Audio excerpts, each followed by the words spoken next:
How to fix app notification won't show in iPhone 16e. So let's start the video. First of all,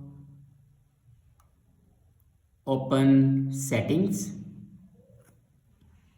In settings, scroll down in last and click on apps.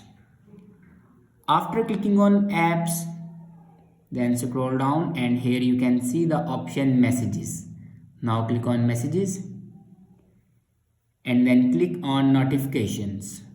Now here you can allow your notifications and here you can select notification center, banners and lock screen. You can select any option you want to select.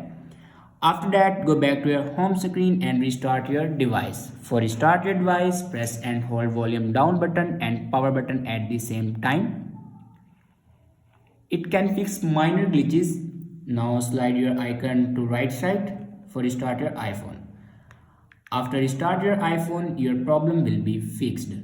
I hope this video is helpful for you. Thanks for watching.